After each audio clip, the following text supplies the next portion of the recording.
Hey guys, I just wanted to go over something that I'm seeing a lot of fashion brands make mistakes on lately, and it's with the way their category pages are set up. Category pages are super important for SEO, so you want to make sure you have those set up perfectly. So really, this site that I'm looking at, they're doing things okay, but I just wanted to show you how they could improve things here. So really the best way to do this, to determine how you want to set up your categories on your site, is to literally just list out all of the different product types that you have in a spreadsheet. I'm going to pop over here. So this brand has a lot of different categories, different product types to target. And this is just a few of them. I just made a list of this is 9 different categories that they have. So really, ideally, what you want to do then is you want to have a different category page set up for every single type of product. And so this is not the individual products. This is just types of products where you can group them together. And the reason for this is that allows you to target specific keywords on each of those different collection pages that are related to that product type. So we'd be able to target keywords where people are looking for tops on that category page. We'd be able to look at and target keywords for sweaters on that category page, and same thing for all of the ones underneath it. It's way more effective than just having 1 or 2 collection pages for all of your products, because it's just not really possible to target that many keywords on just a couple collection pages. You need to have an individual collection for each of them. So just something that's super important to make sure you lay that out.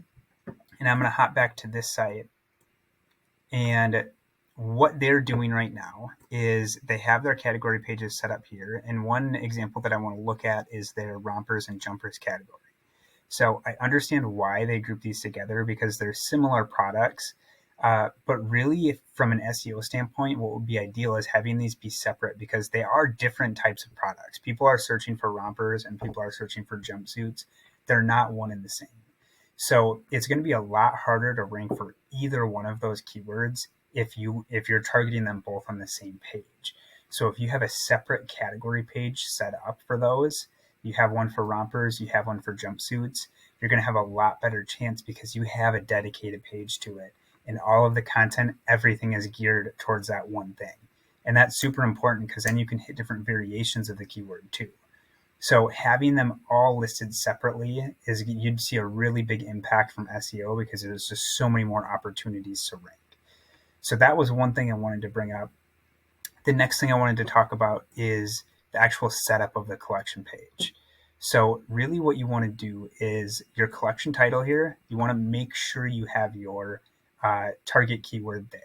So ideally, it's going to be something a little bit more specific than just rompers and jumpsuits. You want it to be a little more long tail, something more specific that's unique about your products. You're going to have a better chance of ranking that way, and you're also going to bring in higher quality traffic. So that's one thing I wanted to mention. I'm not going to go into the specifics of the keyword targeting in this video, just because I want to talk about the layout here. But really the next thing is collection content. So having more text content on the page. And usually that's just in Shopify, that's just a collection description. If you add that, that'll usually just show up right underneath the collection title. Just make it, a paragraph or 2 long is usually really good. And if you want to include more, add it to the bottom of the collection page. That's a good place to put it if you have a lot of content, so you don't push the products down too much. But that's something that really helps Google understand your page, because they rely heavily on text content. So make sure you have text content in the collection pages too, because that's going to be a really important factor to making sure you rank for those keywords. So those were kind of the big pieces I just wanted to talk about for the category page setups. Feel free to let me know if you have any questions. But yeah, just make sure you have those category pages set up in good place, because those are really what's going to drive the best organic traffic to your site. All right, thank you.